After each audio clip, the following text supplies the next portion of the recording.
Of course. The race was fucking great.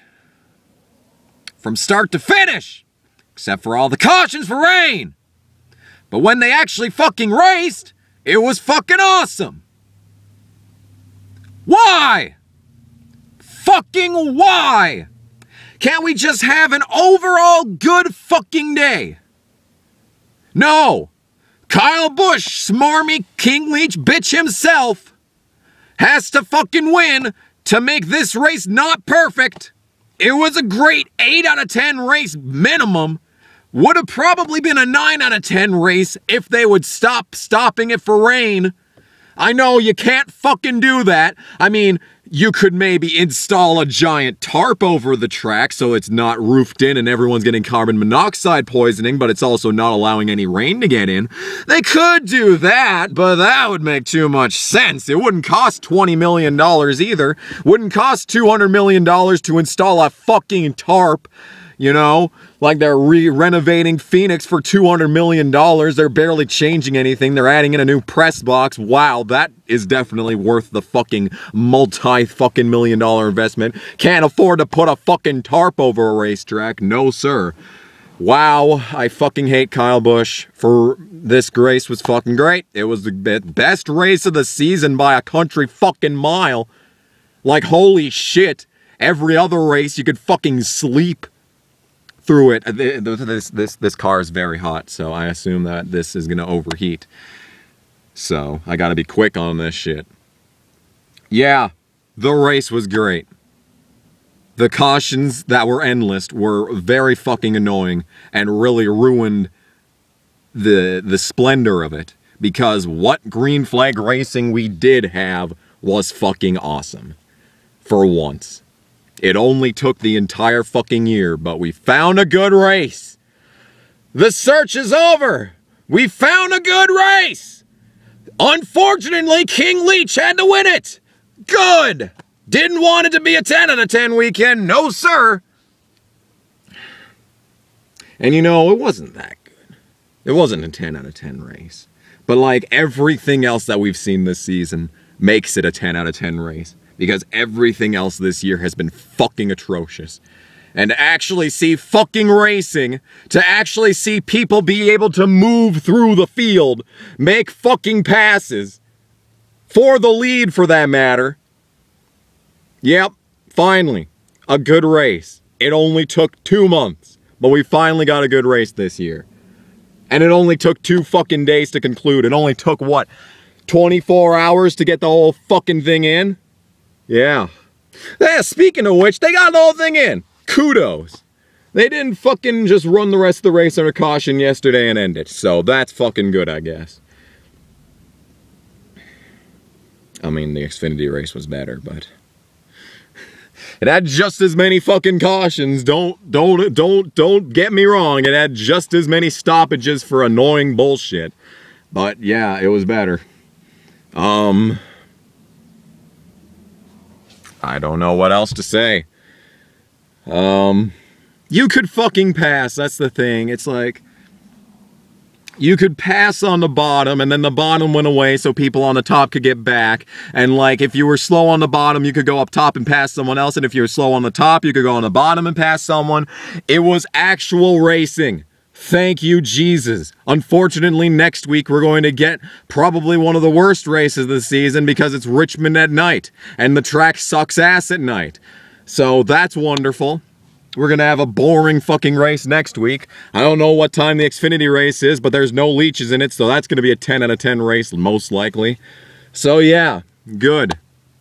IndyCar at Long Beach was but like street courses are, you know, they're kind of heralded as the most important races in open wheel, but they're boring, is the thing.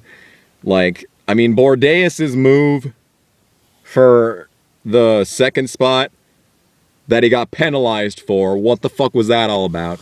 You see an exciting move, like one of 5 exciting moves for the entire race, and he gets penalized for it. Yep. Good job, Sebastian. That'll get us a lot of replay value. Now go to the back of the field, you fucking sycophant. I mean, yeah. If you don't want people driving there, maybe you should put a fucking wall there. Ever think of that? Guess not.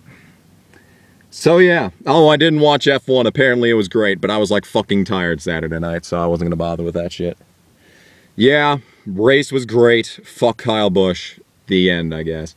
Bubba Wallace apparently is the real deal, as it turns out. I was worried about what was going to happen to him when he was in the 43, and like after he was in the lead, he ended up 2 laps down by the race was over. So that's interesting. But I guess he's the real deal, all things considered. So yeah. He could get a fucking win. Bowman with a top 5, Almirola with a top 10, Stenhouse damn near won.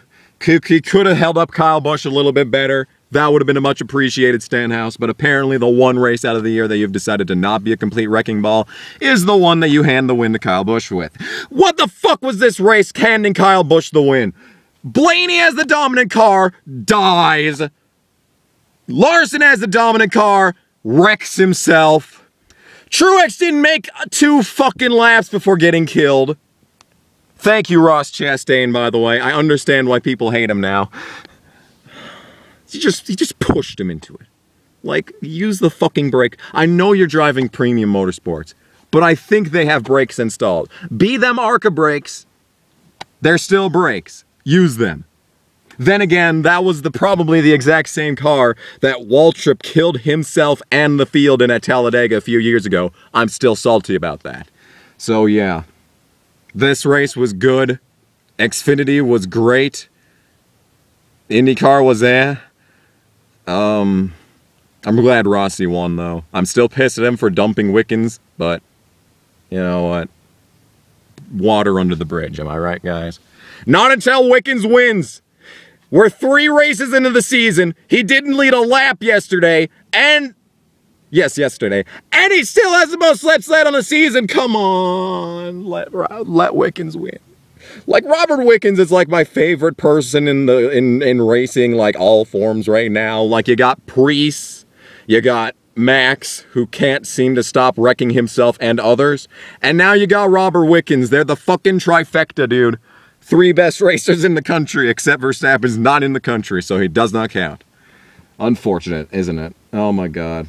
I'm in a good mood after a Kyle Busch win. That should tell you how good this race was. So, we'll go next week where there'll be a great Xfinity race, but a horrendous Cup race. If we're lucky, Bowman will figure out how to put together a full race. I mean, he did decent today. He was so loose the entire race, and he was just dropping spots like a rock when he was in the preferred lane. When he was in the inside lane, restarting 5th 5 times in a row, he was dropping back to 10th. So that was really fucking annoying. Yeah. I guess Larson's just not allowed to win at a track that isn't shaped like a D. I guess he likes the D, man. Kyle Larson is gay confirmed. That's what I've learned from this. So yeah, this thing's about to shut off from overheating, so I'm just gonna say that the race was great and leave it at that. Fuck Kyle Busch, all that, and yeah. So I guess I'll see you whenever the next review is. That was a nice voice crack, wasn't it? Damn, that was high quality. High quality content. Yep, fuck Kyle Busch.